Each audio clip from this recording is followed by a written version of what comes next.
everybody, thank you for coming to another Cleverti talk. Today we have a very special guest, Alexandre Freire, our PHP tech lead, who is going to be talking everything about PHP, Laravel, and Traits, covered with a sprinkle of internet history, in fact.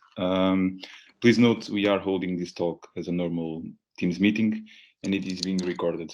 You will be able to ask questions and interact with the speaker whenever you want, but I will ask you to mute your microphones while Alexandre is presenting and mute them just when you want to ask something.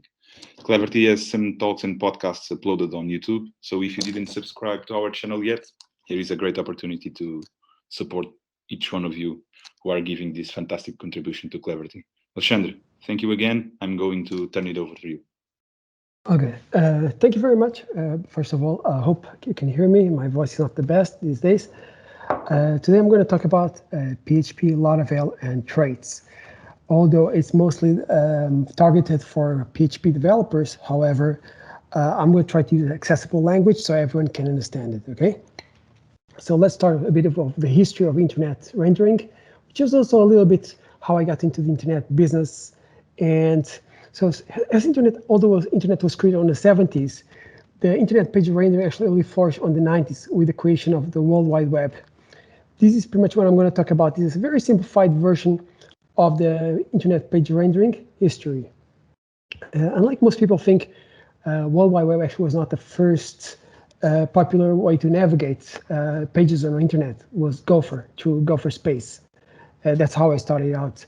And later on, it came on the inventions of the HTML and the links browser, although the first browser actually was called World Wide Web. And I'm sure most people don't know this. And later on, what the biggest difference between Gopher and the HTML was actually it supported, instead of menu navigation, it supported hyperlink navigation. And that was a big leap forward, definitely for me. Later on came Mosaic and then Netscape Navigator, which brought graphic rendering and image embedding, which makes things just so much easier.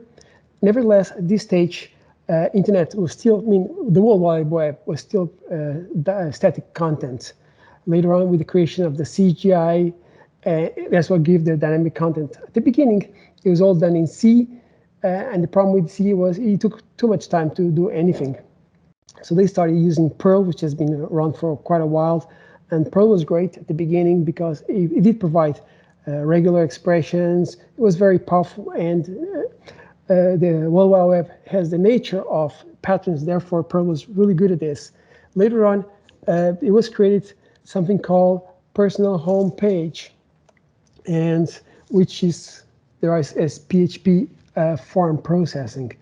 And what PHP had different from Perl, although derived the variables from Perl with the $, was actually had form processing, which make it much easier to mix HTML and code at the same time. Of course, this was the early beginnings of the internet page rendering. This is a very summarized version of something happened during the 90s, which actually I followed each of these steps.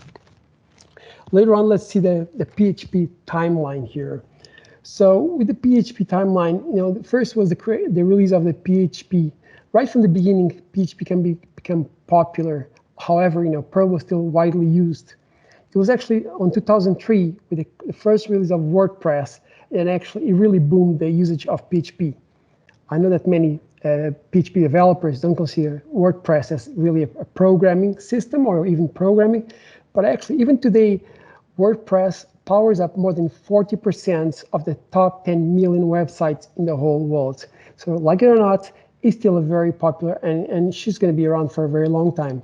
There's actually a lot of alternatives these days made in Python and Node.js, mostly because when PHP was created, it was very organic. It was not built from scratch in a proper way. Nevertheless, I think PHP is still going to be around for a very, very long time, and WordPress as well. But until this time, every time the PHP developers want to create something, they always have to reinvent the wheel or use non-standard libraries. And it was actually Symfony, the first one to create a standard way to have access things like HTTP connections, database models, and so forth. And instead of and packaging as well was very important. So instead of the developers reinvent the wheel, they just start actually using a standard way. And Symfony is very lightweight, but it was actually Laravel, but it went to the whole new level, because Laravel does what they call the Laravel magic.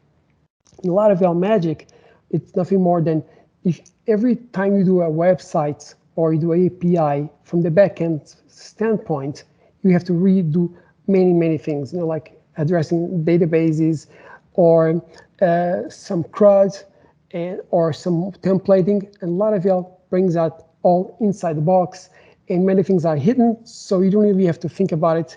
It just makes things so much easier. But it was in 2012 that with PHP 5.2 that there was added the trait support. And traits, although it's, from what I've seen with many developers, it's not so common in many developers. I guess many people are using Laravel these days. They use traits quite often.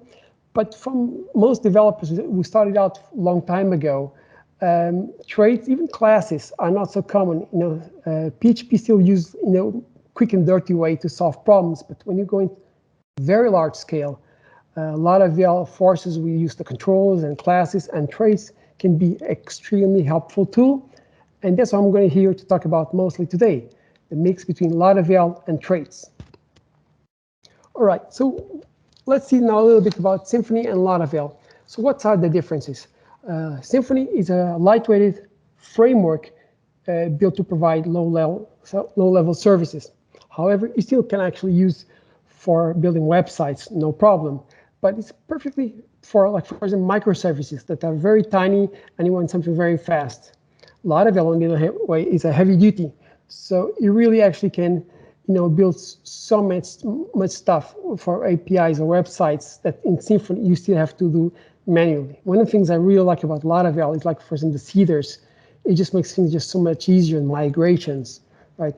I'm not sure if you're not using Laravel, I definitely advise you, if you're a PHP developer, give it a try, because it just really makes life simple. And of course, if your business is mostly microservices, then Symfony might be a good bet, because it's just very light in that way. So what are PHP traits? Sorry, just a moment. I hope everyone can hear me. Just confirm everyone is out there. Yeah. Yes. It's okay. All right, great, thank you. So what is PHP traits? It's a mechanism to reuse code on classes on PHP. So one of the particulars of PHP, and actually many languages, it doesn't support multiple inheritance. C++ is one of the languages supported, definitely not the first one, but mostly the most popular one. But actually, multiple inheritance has so many problems. And PHP traits combined with Laravel adds up a lot of magic, which makes coding easier and more fun. All right, let us see here. Okay, next. So let's give here an example and a solution. Sorry, my headset keeps moving with the keyboard. Right, so let's imagine like a typical thing. We have like a product and a part. Is, I guess, not so much typical, because I guess many cases you have like clients and products and stocks. But let's give it a try in this example, right? So let's say on these cases, we have two tables. One is a product and one is a part, and they share a field called warehouse. Okay, and on this case, the warehouse is just a short name, like Lisbon, or Mad has Madrid, for example. And have your example with Thinker. I don't know if you're using, if you're using Laravel, I'm sure you know Thinker very well. So you're going to see, let's see if I can see my cursor here. So if I output this a simple record of product, I'll see the ID first, 5, and the name is Acme, and the warehouse is Lisbon. And here on the part, we have, warehouse Madrid. But let's now imagine that we want to take out more information out of the warehouses. Now, let's imagine that first.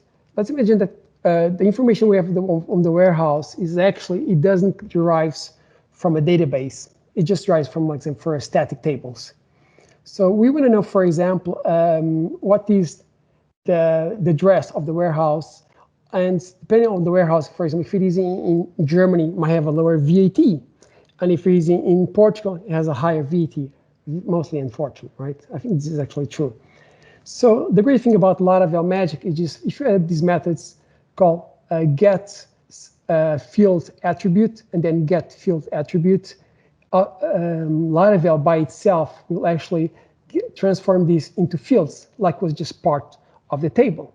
So when you use thinker, you go here and you just put the name ID warehouse, and now you also have the address and the VAT. And again, we are just using a very simple example, and we just assume that this information is not coming from external database, just for the purpose of an example, right? So you can see here again, we got here the address, and we got here the VAT, and again, here also have the address and the VAT. By simply have the field warehouse, we could have something totally different, right? But the beauty about Laravel definitely is the simple fact that we have something called get and the field name and then followed by attribute. It's definitely one of the Laravel magics that converts this into fields, which we call computed fields, right?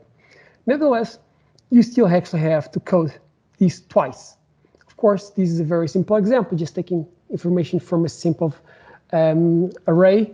So it's no big deal, but it could actually be quite complicated thing and could involve multiple fields on the process, not just the warehouse. It could have like status and stuff like that. So in this case, on a typical day, you would just create a utility class or even a function standard procedural, and you just call it outside, right? You want to use this external utility, which is called warehouse here at the top, and it just gets the address, and when we use this warehouse, right? This is not even a class here, I'm sorry. These are just pure two standard functions. And again, you have this, and we just derive this. And with this, you can actually add up all the complexity here and all the complexity here without worrying too much about it. But then we still have a problem here. And the problem is that we still have to do this get attribute here on the product, and we still have to do this get attribute here on the part, right? So without traits, this could be more or less a typical way to address this. Surely, instead of doing this, you could actually create a class or something like that. But the overall problem is the same, which is you still need to get the address attribute, get the VAT attribute, both in the product and in the model. So what would be really beautiful was if we don't need this, right? So of course, you're going to tell me, Alex, so why don't we just create here a middle class instead of deriving from the model?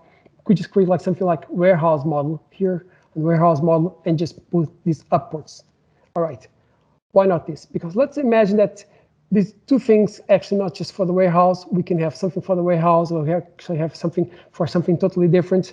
And in PHP, you don't have multiple inheritance. Therefore, you could never do that. So you're still stuck here with getting this function here, getting this function here, if we have multiple situations, one for the warehouse and one for the other things, right?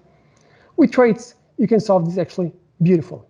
So a trait looks very similar like a class. He has functions like a class, right?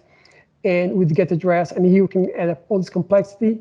And the great beauty here between this solution and the previous solution here is that you don't have to write the code anymore. You just use the traits.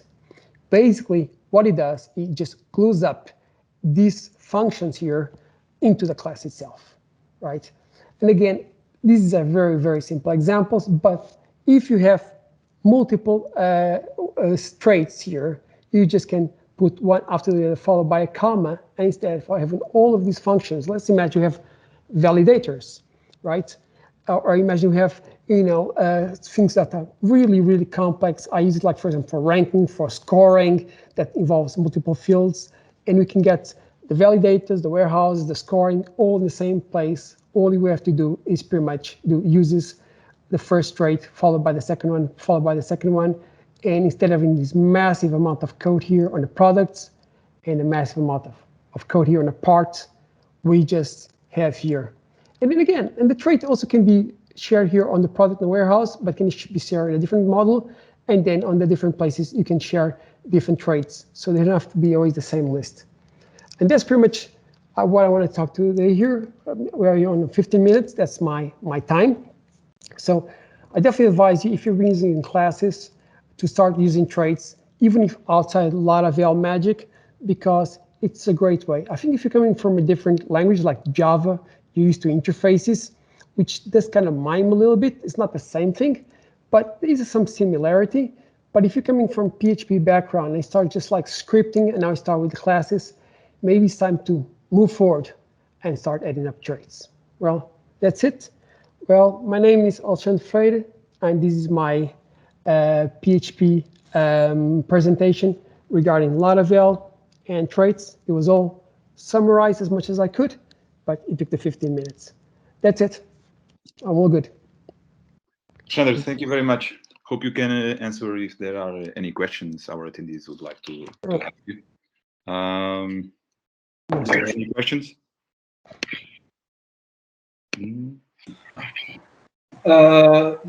Just a quick question then. Then comparing the traits with some other object-oriented programming languages like Java, it will be something like close to an abstract class? No, not really, actually, not really. Because if you have an abstract class, you still have the same problem, which is you can only derive from one single place. It would be more like, it extends the interface and they have multiple interfaces, kind of. Again, it's not exactly the same thing. That's we have to be very, very clear. Because an interface doesn't have implementation. Exactly, it doesn't have implementation, but you can actually mix multiple classes on the process. Again, it's like a simulation of multiple inheritance because Java also doesn't support that as well. Okay. Again, you don't use the interface. You have to create a class there, right? And you have to share it, right? If you are from C++, then you know very well how it addresses. Okay. Do you have more questions? Oh. By the way, just for you to know, those have never been to the Cleverti office because of the pandemic. I am looking at the beautiful video here at our lovely office. I have a question. Yes, go on, please.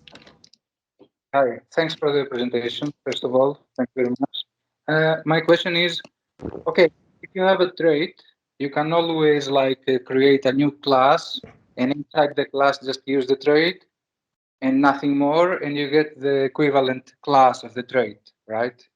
So for every trait, you can create a class easily. Basically, what it does is just glues up those methods that are on a trait into the class. It's just like you imagine like you have two classes completely separated, which derives from different parents. And because it derives from different parents, you cannot really share that code, but you still want the same code. It's just like you have those functions there on the trait, and it just glues up on the first class, and then it glues up on the second class. So this way, you can derive from different parents. Right? So I guess the question is, why a trait cannot be, is it like the Rust traits? I don't know if you know a bit about the Rust language. They use traits a lot. It's one of the languages that are mainstream with traits. Is it similar? I cannot tell. I heard about Rust. It's a new, from my knowledge, a new way to actually simplify the uses of C, right, and C++, but I never use it, so I don't know enough to answer that question. Okay, thank you. I do know that actually the concept of traits in different languages have a different meaning. Unfortunately, different languages, they come up with different names, so I cannot say yes or no. Okay, thanks. Are there any more questions? Well, if there are no more questions, let me say it was a pleasure to have these Cleverti talks back. Hope we can meet again as soon as possible. Thank you very much, and don't forget to subscribe Cleverti on social media. Bye. Thank you very much, everyone. Thank you, Alexandre. Thank you. Bye. Bye-bye.